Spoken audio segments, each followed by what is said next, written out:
হ্যাঁ একটু তুমি পিছন দিকে যাও। হাসো একটু। খুবই ভালো বসতেছ। গ্রামের আঁকাবাঁকা পথ পেরিয়ে আজকে চলে যাব পুঁইশাক বাগানে, পুঁইশাক খেতে। বন্ধুরা, এই যে দেখেন গ্রামীণ পরিবেশ কত সুন্দর। শীতের সময় এখানে কিন্তু ঢেকিতে চাল কোটা হয়, আর এই চালটা ভরে লাউ গাছে একেবারে ভরে গেছে। আর এটা একটা কাকুচি লেবু, প্রত্যেকটা গাছে এত সুন্দর কাকুচি লেবু হয়েছে, মানকচু। মানে গ্রামের বাগান দেখলে একদম অবাক হয়ে যাবেন। একেবারে ঘুটঘুটে বাগান, ঘুঘু পোকা ডাকে, চিচি পোকা ডাকে, মানে কি বলবো।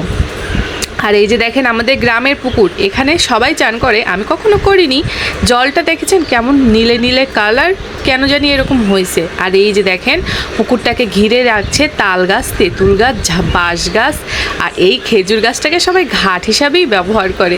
আমি না যখনই এদিকে আসি তখন এগুলো দেখে অবাক হয়ে যায়, তাই ভাবলাম আজকে ক্যামেরা বন্দি করব। যাচ্ছি তো পুঁইশাক খেতে, পুঁইশাক তুলতে। আপনারা তো প্রথমেই দেখে নিয়েছেন আমি কীরকম করে পুঁইশাক তুলেছি, আর আমার ছেলে আমাকে ভিডিও করে দিচ্ছে। তো বন্ধুরা, এই যে দেখেন পুঁইশাক খেতে চলে এসেছি। গরুতে সব খেয়ে গেছে। আমার একটা ভাসুরের বাগান ক্ষেত, তো সেখানে এসেছি। সে বললো যা পারো নিয়ে যাও, এমনিতেই খুব সুন্দর হয়েছিল, কিন্তু গরুতে সব নিয়ে গেছে। এখন গরুতে খাওয়ার পরেও এই যে এই পুঁইশাকগুলো কিন্তু আছে, বেশ জালি জালি লকলক করছে। আগের দিন যে কাঁকড়ার ভিডিওটা দেখলেন না বন্ধুরা, সেই কাঁকড়া দিয়ে পুঁইশাক দিয়ে আজকে রান্নাটা হবে। তাই আমি একেবারে খেতে চলে এসেছি টাটকা পুঁইশাক নিতে। পাতাগুলো লক লক করছে, আমার পুঁইশাকের ড্যাটার থেকে পাতা ভালো লাগে। আর মটমট করে আমি ভেঙে ভেঙে নিচ্ছি। এই যে দেখেন কি রোদ রে বাবা, কি আর বলবো, এত রোদে ভিডিও করতে এসে আমার চান্দি গরম হয়ে গিয়েছে। এই যে দেখেন বন্ধুরা কি সুন্দর এই পুঁইশাকের ড্যাটাটা, দেখেন পাতাটা একেবারে লক লক করছে, কি সুন্দর লাগছে, একেবারে জালি। এই পুঁইশাকগুলো খেতে না খুব ভালো লাগবে, একদম বিনা সারের পুঁইশাক। আর মনে করেন এরকম জালি কচি পুঁইশাক কিন্তু খেতে খুবই ভালো লাগে। তো কাঁকড়ার যে হাত পা ঠ্যাং, ওগুলো তো আর সেদিন রান্না করিনি, ওদিন তো শুধু বডি আর ঘিলুটা রান্না করেছি, বড় ঠ্যাংটা। আর ছোটো ছোটো কিছু ঠ্যাং আছে, আর কিছু কাঁকড়া রেখেছিলাম পুঁইশাক দিয়ে খাবো। আমি কাঁকড়া পেলে পুঁইশাক দিয়ে অবশ্যই খাই। তো আমার কাছে ভীষণ ভালো লাগে। আর যদি হয় এরকম জালি কচি পুঁইশাক, তাহলে তো আর কথাই নেই বন্ধুরা। আজকে মানে বরের এক রকমের সবজি কেনার টাকা বাঁচিয়ে দিলাম, তাই না? মাঠে এসে, আমাদের মাঠটা অনেক সুন্দর, আমাদের মাঠে না লক্ষ্মী। যখনই আসবো কিছু না কিছু কোচর ভরে নিয়ে যাব, যদি মাথা ঠান্ডা করে খুঁজে নিতে পারি। সকল রকমের শাক সবজি আমাদের মাঠে আছে। আমি বিকাল হলে না আসি, যখন অনেক গরম হয়, গরম পড়ে, তখন আমি প্রায় মাঠে আসি আর এরকম শাকসবজি তুলে তুলে নিয়ে যাই। আর এদিকে ছেলে দেখেন বসে বসে ঝাল তুলছে। আমি বলছি ঝাল লাগবে না, ঝাল লাগবে না, কয় না নিবই। তো ঠিক আছে কয়েকটা নিক, ছোটো মানুষ কোনোভাবেই কথা শুনবে না। আর এইদিকে দেখেন পুঁইশাকটা তোলা হয়ে গেছে, এবার আমরা বাড়ি যাব। জালি কি সুন্দর পুঁইশাকগুলো আমি পেয়েছি বলেন তো, বাড়িতে যেয়ে কুটে বেছে সুন্দর করে রান্না করব। তো বাড়ির দিকে যাচ্ছি, আপনারাও আসেন আমার সাথে। আর আপনারা একটু দেখে নেন, আমার গ্রামের মাঠে ধান কাটা হয়ে গিয়েছে, মাঠ সব ফাঁকা পড়ে আছে। এবার কি চাষ করবে কে জানে। আজকাল আর এই ইউটিউবের পাল্লায় পড়ে বেশি একটা মাঠে আসা হয় না। সবাইকে সময় দিতে দিতে এই সুন্দর মুহূর্তগুলো আর অনুভব করা হয় না। আমার ছেলে ভিডিও করতে পারে না, কিন্তু বন্ধুরা কাপাকাপি করছে। একটু কষ্ট করে দেখতে হবে, ছোট মানুষ, 4 বছর বয়স, আর কী বা ভালো ভিডিও করবে বলেন। আর আমার ভিডিও করে দেওয়ারও কেউ নেই, পাড়া শুদ্ধ সবাই হিংসায় বাঁচতেছে না। ইউটিউব করে বউ কত টাকা কামাই করছে, শুধু শুধু ওর কোনো উপকারও করবো না। এখন তো পুরো শাকসবজি দিয়েও উপকার করে না, বলে যা দিবা তাই ভিডিও করে দেবে, ও টাকা কামাই করবে। আমি কত টাকা কামাই করতেছি সেটা তো আপনারাই ভালো জানতেছেন, তাই না? এই যে বাড়িতে চলে আসছি, বাড়িতে চলে আসার পরে পুঁইশাকগুলো দেখেন এতগুলো হয়েছে, মানে 2জন মানুষ খাবো, আর ছেলের কথা বাদই দেন। তো কতটাই বা লাগবে, সব জালি পাতা আর ড্যাটা, খুব সুন্দর। এবার পুঁইশাকগুলো সুন্দর করে কুটে বেছে রান্নাঘরে যাবো। আর আজকে আপনাদেরকে দেখাবো আমার মাটির রান্নাঘরটা। আজ মাটির রান্নাঘরেই রান্না করব, সেখানে সব কিছু গুছিয়ে নিয়ে এসেছি। গ্রামের মাঠের পরিবেশ, বাগানের পরিবেশ সব দেখালাম, মাটির রান্নাঘরটা দেখাবো না? এত কষ্ট করে আমি নেপে মুছে সুন্দর করে রেখেছি আপনাদের সাথে একটু শেয়ার করার জন্য, তাই আপনাদেরকে একটু দেখাচ্ছি।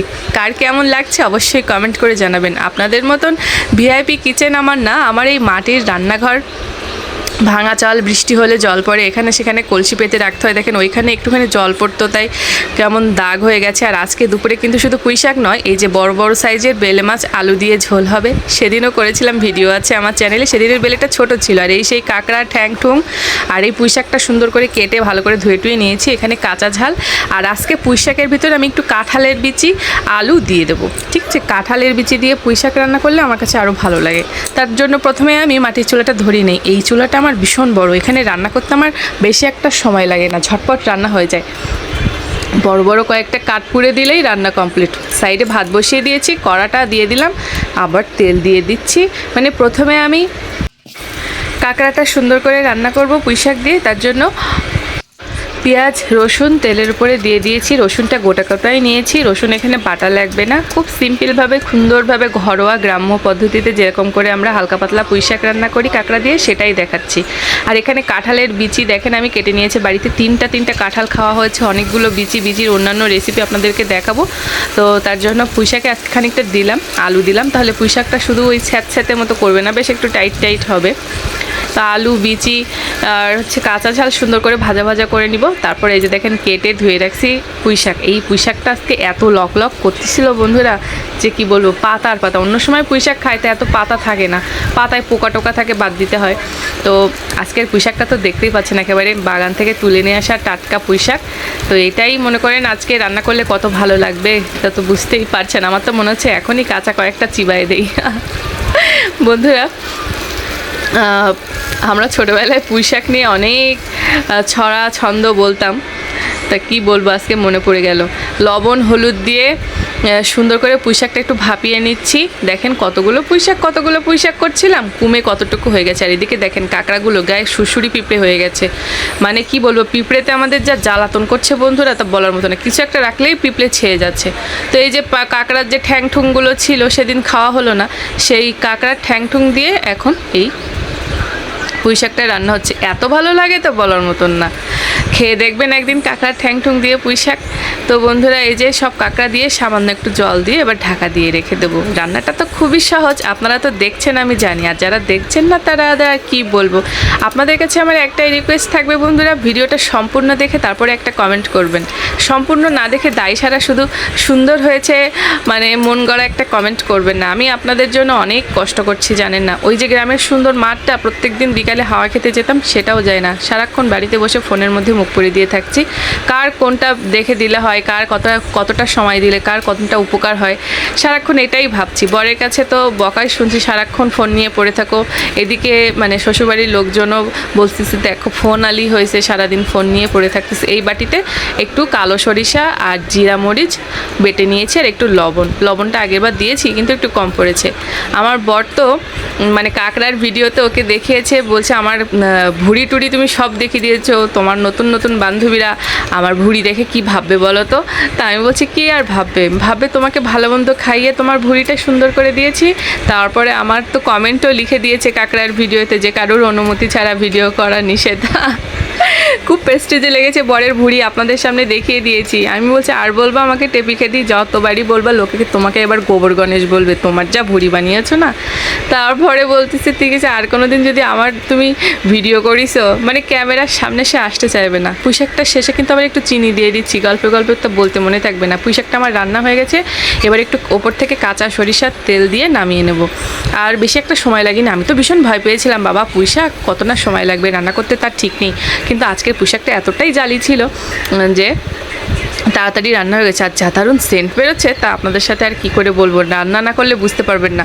আর কৃষ্ণাদির ছেলে তো আমার কাঁকড়া দেখে খেতে চেয়েছিল, লোভ হয়েছিল, ও তো মার কাছে খেতে চেয়েছে। আজকেও খারাপ লাগছে, ছেলেটাকে কিছু দিতে পারলাম না। আজকেও আবার একটা কাঁকড়ার রেসিপি দেখাচ্ছি। কৃষ্ণাদির ছেলেটাকে একটু কাঁকড়া এনে খাইও, ঠিক আছে। আর বন্ধুরা, আমার তো কথায় ভিডিওটা শেষ হতে যাচ্ছে, এত গরম লাগছে মানে কি বলবো। কিচ্ছু ভালো লাগছে না, শুধুমাত্র মনে হচ্ছে শুয়ে বসে থাকি, আর কষ্ট করতে ইচ্ছা করছে না। ঘরে চলে আসছি, রান্নাবান্না সব গুছিয়ে। এই যে আমার পুঁইশাক কাঁকড়া দিয়ে রান্না হয়ে গেছে, বেশ একটু ঘন্ট ঘন্ট মতো হয়েছে, খেতে দারুণ লেগেছিল, দারুণ। আর এই হচ্ছে সেই বেলে মাছের ঝোল, সেটা আর আপনাদের দেখাইনি, এই রেসিপিতে অলরেডি চ্যানেলে দেওয়া আছে। দারুণ, এত বড় বড় বেলে, মানে বুঝতে পারছেন এটাও কতটা সুন্দর। আজকে দুপুরে খাওয়া দাওয়া জমে যাবে। এবার জাস্ট গরম গরম ভাত নিয়ে বসে পড়বো। আর আপনারাও ভিডিওটা সম্পূর্ণটা দেখবেন, দেখে অবশ্যই আমাকে কমেন্ট করবেন, লাইক করে জানাবেন কেমন হলো। তো টাটা।